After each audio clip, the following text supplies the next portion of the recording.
public service. Enot ka. Malalaoman. Katotohuan ang sinasarigan. Inina ang bagong Radyo Ronda. DZKI Iriga Radyo Ronda. Ang maugmang kairiba. Madya na.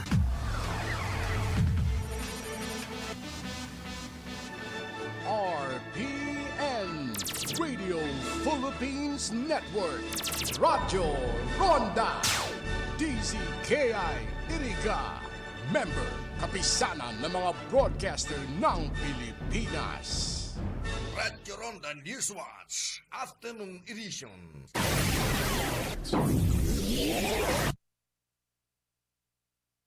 Oras niya to sa gunyan, 32 minutos. Makalihis, an alas 4 nin pagkahapon. Radyo Ronda Newswatch.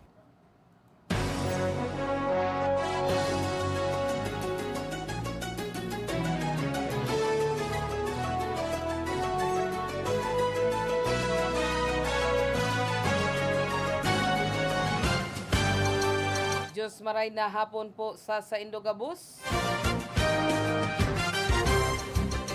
Aldaw kitang unyanin Miyerkules, pizza 23 kan na bulan kan Pebrero taon 2022.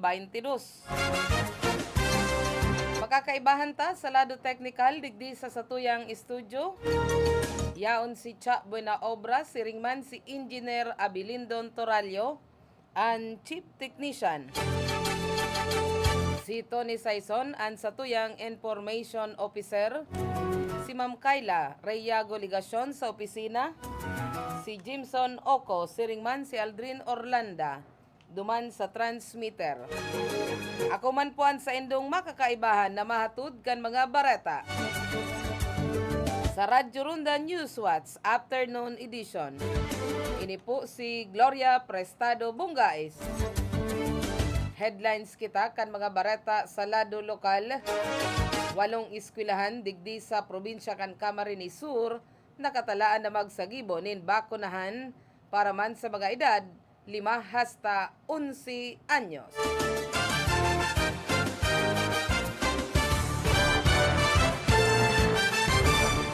Bakunahan sa 4 na pilot school sa Camarines Sur nagpuna 355 mga estudyante sa Calabanga, Camarines Sur, target na mabakunahan.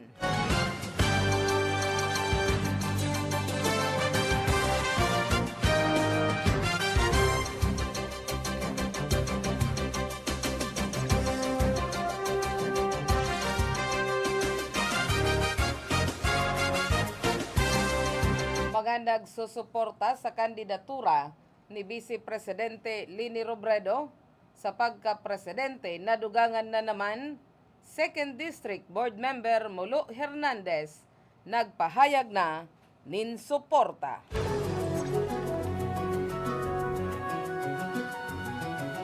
Paghaluwag sa border control point subuot rason tanganing makalusot ang mga dai dokumentadong mayong dokumentadong LSI pigpaymutikan kan MDRRMO Karamuan.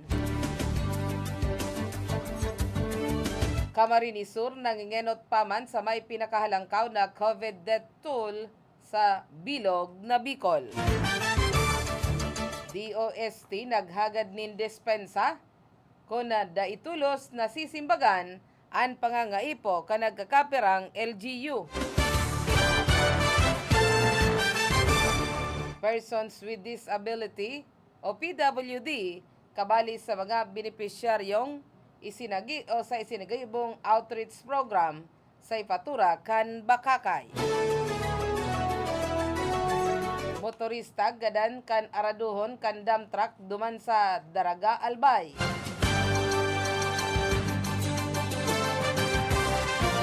Resentos na estudyante duman sa Masbate nakaresibi nin libreng dental health services.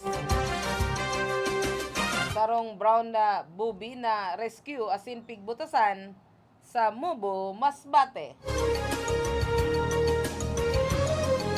alias Timbang Kilo dakop sa buy-bust operation sa tinampo duman sa Erosen, Sorsogon.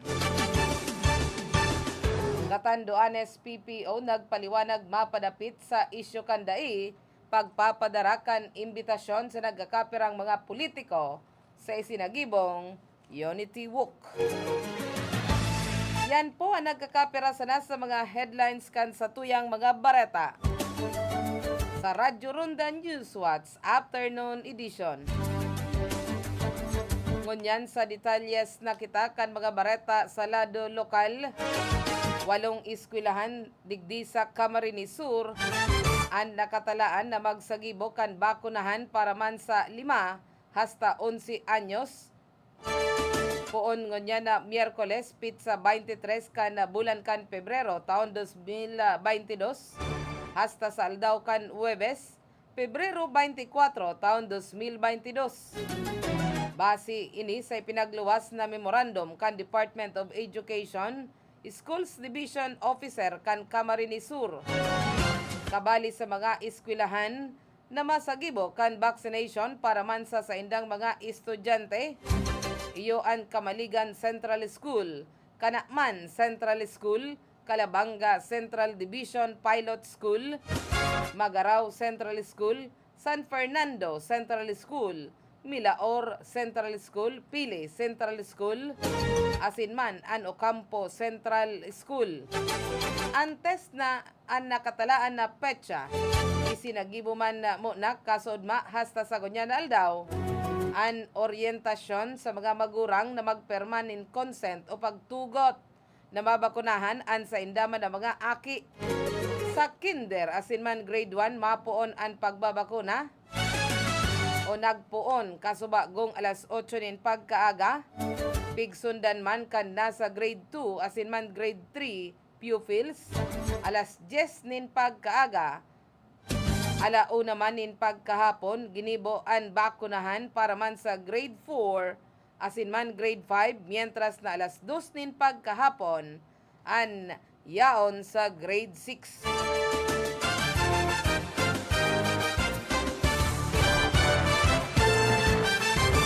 Mientras tanto, nagpuon na ang pagbabakuna sa edad 5 hasta 11 anyos sa mga estudyante sa 4 na eskwelahan sa Camarines Sur, ngunyan man aldaw. Kabali, iyo ang Kamaligan Central School, asinman ang Kanakman Central School, Calabanga Central Division Pilot School, asin an Magaraw Central School. Sigon kay Mayor Ed Severo kan Calabanga, Camarines Sur, nasa 355 estudyante ang nakalista asin pinagtugutan kan sa indaman na magurang na magpabakuna. Nakatabang man subuot an LGU asin an RHU sa DepEd na iyuman na nag-inisyar kan bakunahan sa mga estudyante sa pakikipagtabangan kan provincial government. Sa aga, Pebrero 24, taon 2022, gigibuhon man ang vaccination sa kaparehong age group duman sa San Fernando Central School, Milaor Central School, Pili Central School, asinman Ocampo Central School.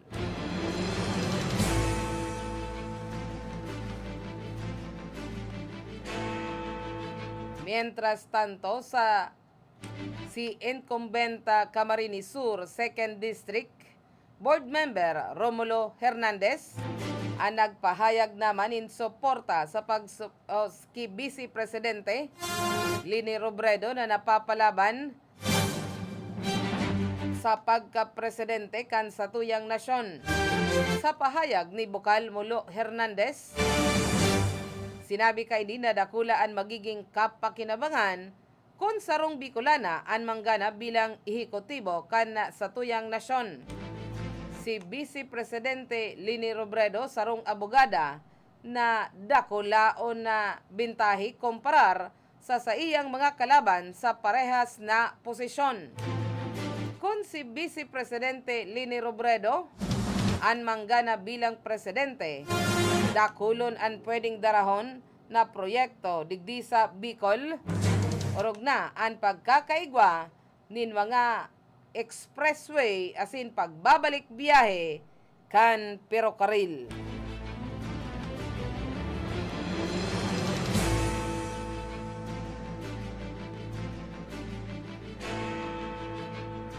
Iba pang detalyes kita kan sa tuyang mga bareta.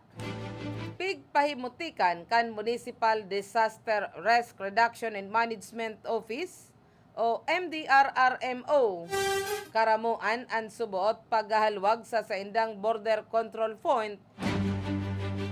Rason tanganing makalusot ang mga undocumented locally stranded individuals o LSI. Sigon kay Christian Aris Gibara ang pamayokan karamuan MDRRMO, mayo ining katotohanan katunayan nagdugang pasinda nin mga tauhan asin dagos paman ang koordinasyon sa PNP asin mga barangay tanganing mamonitor asin na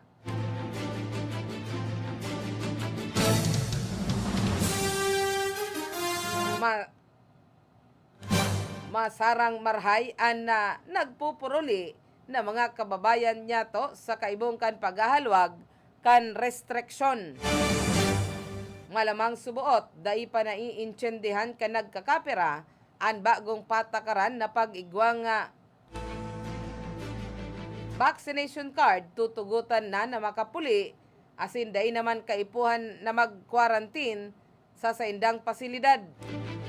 Dai subuot maghadit nin hulitaan gabos na nagpuli asin na mahihiling ninda sa saindang barangay na mga LSI maagi sa magkakanigong proseso asin ligtas na makakaibahan ninda. Maray na hapon ki Gemini Prestado Bonggai Salba with BB Blue. Nagtitiner ang probinsya kan Camarines Sur na iyo ang may pinakahalangkaw na bilang kan mga nagadan sa COVID-19 sa bilog na reyon kan Bicol. Base naman sa pinakahuring datos na ipinagbaba kan Department of Health. Sa presente, nasa 500 paman ang death toll kan hilang sa sinambitan ng probinsya mientras napigsundan man kan Sorsogon na may 468.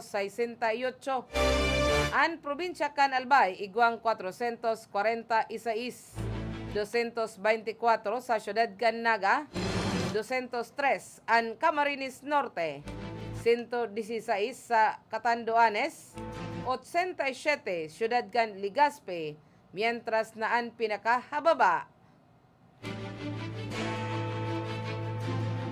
ang COVID death toll sa Masbate na igwang 74 sana.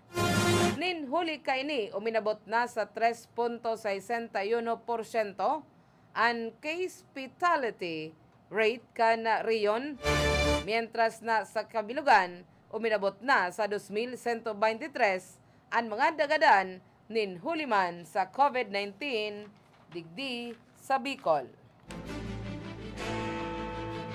Mientras tanto, naghagad man in dispensa ang Department of Science and Technology kung tulos ninda na sisimbagan ang pangangaipo kanagkakaperang mga local government unit na nagrarani para man sa mga serbisyong kinakaipuhan. Sinabi ni Yusik Sancho Maburang sa pagbisita kaini sa syudad kan Naga na dakula man ang pinaggagampanan kan DOST alagad kulang sinda sa empleyado komparar sa ibang mga ahensya kan gobyerno.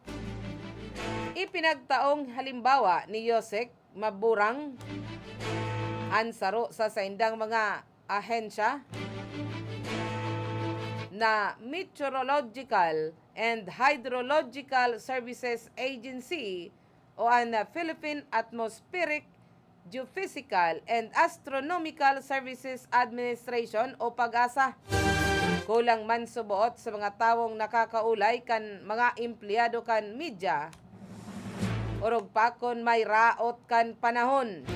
Ang DOST may budget na 24.268 bilyon de pesos para man sa 2022, hali sa 5.24 trilyon de pesos na national budget na permado ini ni Presidente Duterte kada kaaging Disyembre 30 taon 2021. Sigun ki DOST Secretary Fortunato Boy de la Peña, mas sa baba ini ni 919.8 milyon de pesos kumparar sa 2021 appropriations. Mientras tanto, kabali sa mga benepisyaryo kan isinagibong outreach program kasuodma sa ipatura kan bakakay ang mga persons with disability o PWD. Ang sinambitan ng aktibidad subuot sarong pagtataunin importansya asin pagsaludar sa mga PWDs na sa kaibong kan na sa indang kamugtakan nagtitiner na positibo sa anuman na angat kan buhay. Apwera kaya sa inda nakaresibiman nin man lain-lain na klasing gulay asin man litos hali sa modified urban gardening kan hipatura na padagos na isasagibo para itulod ang pagtataong importansya sa salud. An katuyuhan subuot kaini maging inspirasyon asin maipaabot ang importansya kan urban gardening sa kapalibutan asin pwedeng mapagkuahan nin pang-urual daw na pagkakan.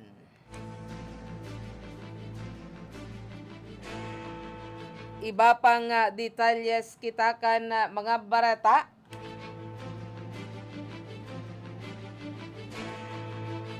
Did on the spot an sarong motorista kan ini an araduhon kan saro man na dump truck duman sa barangay Banyag sa Daraga Albay.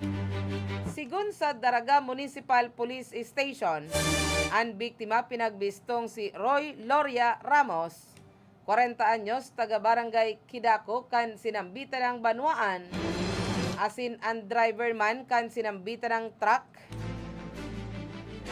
Iyo si Hilis Tolonyo, 32 anyos na residente kan Santa Cruz, Kasiguran, Sorsogon. Sigun sa kuha sa CCTV footage kan barangay, mahihiling na parehas na lulunadan ang nagdadalagan sa parehong linya na kung sain sa inutan ang motorsiklo. Alagad pag-abot sa intersection road, biglang nahagop kan truck an motorista, tuminumba hasta sa naligis kan rueda. Uminuntok man ang sakbit na driver, alagad sigon sa mga autoridad, nagsapo si Ramos nin fatal head injuries na rason kan tulos kaining pagkagadan.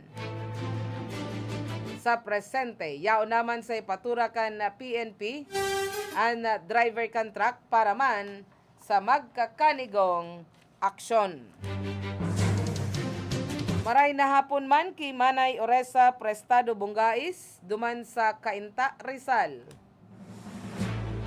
Abuton sa 300 na mga estudyante hali man sa kindergarten hasta sa grade 3 an o kantulong pampublikong eskwelahan duman sa Masbate ang nakaresibi nin libreng dental health services hali man sa Department of Education, Schools Division Office, Health and Nutrition Unit kan DepEd, Masbate, sa pakikipagtabangan kan Philippine Dental Association o PDA. Sigun sa dentist in charge kan Masbate Schools Division na si Dr. Shoneta Aribalo, ang aktibidad iyo ang padagos na proyekto bilang parte kan pagsilibrar kan Oral Health Month. Target subuot ninda anday mababa na 18 eskwelahan hali man sa Burias asin Tikaw Island tanganing magsagibo nin pre-dental health services. Apwara sa libreng dental services na nauman ang grupo nin dental kit asin man school supplies sa mga estudyante. Dai kukulangon sa 8 dentista hali man sa DepEd asin 5 pribadong practitioner ang nagpartisipar sa aktibidad. Mientras tanto, sarong brown booby o Sola leucogaster ang ipinag-turnover kan mga parasira sa Community Environment and Natural Resources Office Sentro duman sa Mubu, Masbate. Sigun sa investigasyon kan sentro, nasiud kan lubid an walang tabay kan brown booby sa baybayon na tulos man na pinag-rescue kan mga parasira asin ipinaaram sa kinanunungdan. Matapos na masiguro kan sentro na nasa marahay ng kamugtakan an brown booby, tulos ining pigbutasan sa natural niyang istaran. Ang brown booby itinutukdo na endangered species. Tinawanan man in sertipiko kan pag-turnover, t-shirt asin man tote bag, ang mga parasira na nag-turnover kan brown booby. Mientras tantong padagos man na nangangapudan ang DENR Bicol na ipaaram sa kinanunungdan kung may nakuan na mga wildlife species. Mientras tanto, arestado ang sarong lalaki sa ipinagkondusir na buy-bust operation kan pinagsarong puwersa kan Irosin Municipal Police Station, MPDEU, RPDEU asin man kan 2nd Provincial Mobile Force Company sa Barangay Tinampo, Irosin, Sorsogon. Naarestar ang sarong sospek na pinagbistong si alias Timbang Kilo, 37 anyos, residente kan Barangay Bacolod, Irosin, Sorsogon. Kaso pizza 22 kan Pebrero taon na presente, alas 5 nin pagkahapon. Nakonfiskar hali ki alias Timbang Kilo ang 2 sachet na may laog nin pinaalang na dahon nin pinagtutubudan marijuana asin sarong kalibre 38 revolver na may laog nin tulong bala.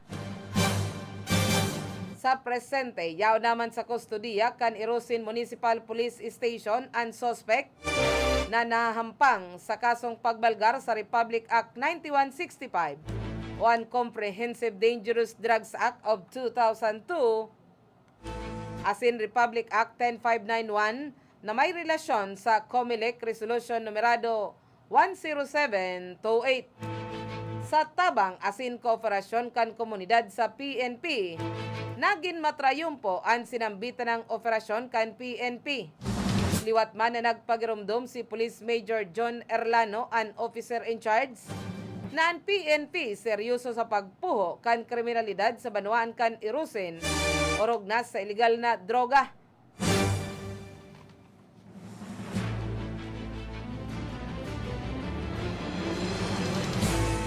Ultimong detalyes kita kan bareta sa lado lokal. Mayong kinikilingan asin na apolitical. Yan ang pinagtawanan nin doon. Kan Catanduanes Police Provincial Office sa indang paliwanag makalihis na dai maipaabot sa nagkakapirang mga politiko an mga asinman kan mga kandidato ngunya na maabot na eleksyon sa Catanduanes an sa indang imbitasyon sa isinagibong Unity Walk asin Interfaith Prayer Rally kana kaaging semana o Domingo. Sigun sa pamayukan na Catanduanes Police Provincial Office, nagahagad sinda nin dispensa sa mga kandidato na dai na padarahan nin imbitasyon nin hulit na nagkataon subot na Sabado kan ipanao an imbitasyon konsain. Kadaklan sarado ang mga opisina. Ang nagkakapiraman subuot sa mga kandidato mayong eksaktong address Kung saan naka-star base man sa record kan Comelec, kung kaya daininda aram kung saan ipapadara ang imbitasyon. Paglilinaw kan PNP, mayo sindang pigpaboran sa pagsasagibo kan sinambitan ng aktibidad. Magigirumduman na natapos ang Unity Walk na isinagibo man ang feast signing covenant kan mga nag-atindir na local candidates, tanganing ipahiling ang pagkakasararo sa mga ini sa katuyuhan na magkaigwa nin matuninong ligtas asin man honestong eleksyon. Detalyes man kita kan Bareta Salado National, pabor ang mayoriya kan mga metro mayors na maibaba na sa Alert Level 1 ang rehiyon poon sa Marso 1. Inisubuot ang rekomendasyon kan mga alkalde sa IATF nin huli naman sa padagos na pagbaba kan kaso kan COVID-19. En koneksyon kay ni, pwede sir naman subuot na ikonsiderar kan gobyerno na ibaba sa Alert Level 1 ang National Capital Region makalis na magbaba na sa 5% threshold o pamantayan na pinagrekomendar kan World Health Organization o WHO ang COVID-19 positivity rate sa rehiyon sigon sa Okta Research Group. Napag-araman na buminaba na sa 4.9% ang positivity rate kan NCR na mas hababa sa pinagre-rekomendar na level kan WHO na 5%. Ini ang inot na pagkakataon na buminaba sa threshold level kan WHO ang positivity rate magpuon kan tuminama ang Omicron variant sa nasyon. Nagtitiner na nasa low risk classification ang NCR kan Pebrero 21 kan makapagrehistro nin mas hababa na 2.85 average daily attack rate o ADAR. Mas hababa naman ang reproduction kan riyon na nasa 0.21 o very low, mientras na ang healthcare utilization rate nasa 25% o very low. Padagos na nasa low risk ang Batangas, Cavite, Laguna, asin Rizal, mientras na ang Quezon nasa very low risk na.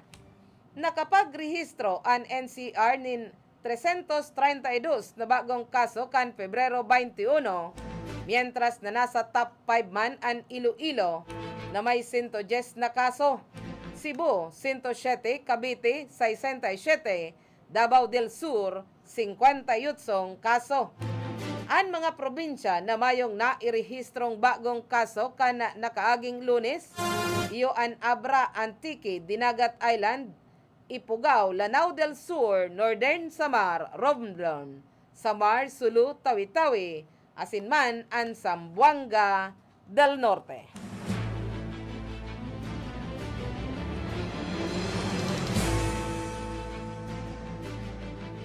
Yan na po ang naging kateripunan kan sa tuyang pagbabareta sa Radyo Ronda Newswatch Afternoon Edition.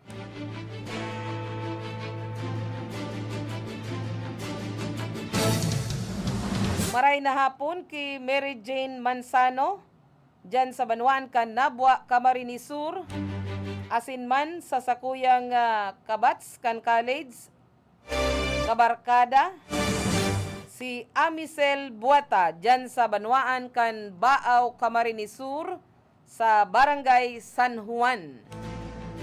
Nakaibahan ta sa lado technical, digdi sa satuyang estudyo, si Cha Buena Obra, siringman si Engineer Abilindon Toralio, an satuyang Chief Technician, si Tony Saison, an Information Officer, si Ma'am Kayla Reyago Ligasyon sa opisina, yao na ang masunod sa sakuya, si Kagawad Elma de Lima Gaspe na naka-pink nin face mask. Si Jimson Oco, siringman si Aldrin Orlanda, duman sa transmitter. Ako man po ang sa indong nakaibahan na nagatud kan mga bareta sa Radyo Ronda Newswatch Afternoon Edition.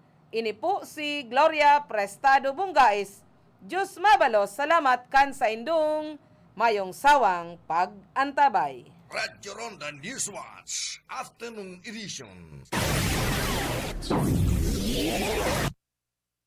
An oras na ini hatod sa Indo ni Honorable John J. Fortuna, Municipal Councilor, Nabua, Camarines Sur. Sa panahonin pandemya, pakusugon ang satuyang resistensya, magkakanin masustansyang mga pagkakan, uminom nin dakol na tubig, mag-ehersisyo, asin magpangaji. Sa rong mensahe hatod man sa Indo ni Mercy Oliva Almazan Villarreal.